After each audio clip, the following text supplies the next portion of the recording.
Arthur Millerand, fondateur de BetterOff, une box qui veut changer nos habitudes de connexion et qui veut nous faire poser nos smartphones. Bonjour Arthur, Bonsoir. soyez le bienvenu. Je vous rappelle les règles. Vous avez 1 minute 30 pour pitcher devant Fred et Julie. S'en suivront des questions, des réponses, des conseils également. Mais d'abord, c'est à vous. 1 minute 30, top chrono. Le métaverse, c'est pas le futur, c'est maintenant. Regardez autour de vous. Au restaurant, ces voisins de table qui prennent leur plat en photo plutôt que de se parler. Dans le métro, toutes ces têtes baissées. Ou partout, cet ami qui arrête de vous parler soudainement parce qu'il vient de recevoir une notif. On est hyper connectés, on le sait, et il faut changer les choses. Comment faire? Ma conviction profonde, c'est qu'il faut se ménager des instants hors ligne. Et que la déconnexion ne peut être ni totale, ni contrainte. C'est la raison pour laquelle j'ai créé BetterOff. BetterOff, c'est une invitation à adopter un meilleur rapport avec la technologie et à redéfinir les mots que nous utilisons tous les jours et dont le sens a été un petit peu dévoyé. Par exemple, pour que la connexion ne soit plus qu'un login dans une interface, ou que le réseau social, ça soit avant tout les amis ou la famille, ou qu'on partage un petit peu moins de posts et peut-être plus de moments. Il faut de nouvelles habitudes, il faut en fait introduire de l'hygiène dans le numérique. Alors vous allez me dire, vous êtes gentil Arthur, mais comment est-ce qu'on s'y prend? Eh bien, on fait deux choses simples. La première chose, c'est qu'on s'informe, parce qu'on ne peut pas agir sur ce qu'on ne connaît pas et ce qu'on ne comprend pas. BetterOff vous propose gratuitement et mensuellement une newsletter pour vous accompagner dans votre nouvelle routine numérique. La deuxième chose, c'est qu'on remet la technologie à sa place.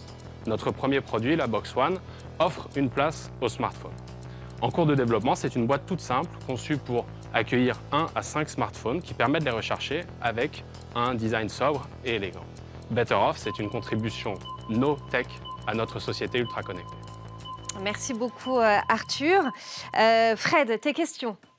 Oui, j'aurais bien voulu voir à quoi elle ressemble justement cette box. Alors j'ai fait des prototypes qui sont chez moi, je ne l'ai pas apporté parce que c'est encore à un stade assez early. En revanche, j'ai partagé, je ne sais pas si ça a été diffusé, mais des vidéos... Avec les mots. Avec les mots, bah, c'est une boîte de 20 par 10 par 10. Oui, pardon. Là, vous avez à l'image une boîte qui est une première modélisation 3D. Quand vous l'ouvrez, vous avez 5 petits compartiments pour les ranger.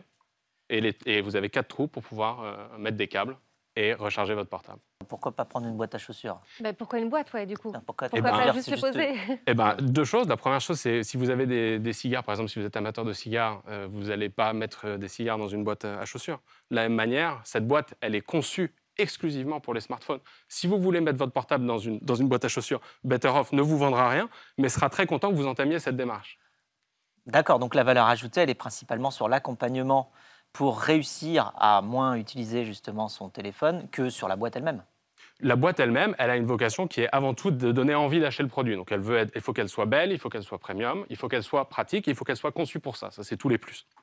Ensuite, si elle vous est conçue, trouvez... c'est-dire qu'on peut, on peut recharger le portable dedans ou... Oui, c'est ça. En fait, c'est toutes les bonnes dimensions. Il y a des petits racks à l'intérieur qui sont tous les espacements pour toutes les marques. Si vous avez une grosse coque, petite coque, moyenne coque, vous pouvez tout mettre dedans. Vous avez un câble pour pouvoir charger votre portable. Encore une fois, l'idée, c'est de vous faire prendre conscience, ça c'est la partie information, qu'il y a un sujet avec trop de connexions. Que c'est comme à un moment, on s'est mis à se laver les mains. Moi, je me suis renseigné, se laver les mains, en fait, on fait ça que depuis la fin du 19e siècle. C'est pas si lointain. Aujourd'hui, le sentiment que j'ai, c'est qu'on est vraiment dans une période où on est ultra connecté, où c'est un petit peu comme la malbouffe, mais pour le numérique. On donne toutes nos données sans vraiment se soucier de ce que c'est. Et en fait, on n'a plus vraiment de notion de où est-ce que s'arrête ce que moi j'appelle l'hygiène, mais où est-ce que sont les bonnes pratiques. Et en fait, plus vous êtes jeune, plus vous remarquez que les comportements sont extrêmes. Je prends un exemple chiffré.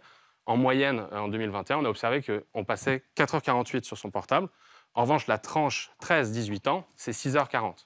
Et on touche, ça c'est dans une autre étude, 200 fois son portable si on dort 8 heures, donc c'est toutes les 5 minutes. Donc c'est énorme en termes de réflexe. Et le mettre dans la boîte, ça a un côté performatif. Vous l'avez mis dans la boîte, il ne s'est rien passé, ce n'est pas bloqueur d'ondes, ça sonnera, vous n'êtes pas injoignable, vous avez tous les bénéfices. En revanche, quand vous êtes allongé dans votre canapé et que vous avez une notif, vous n'allez pas la regarder. Peut-être que vous allez juste continuer ce que vous faisiez.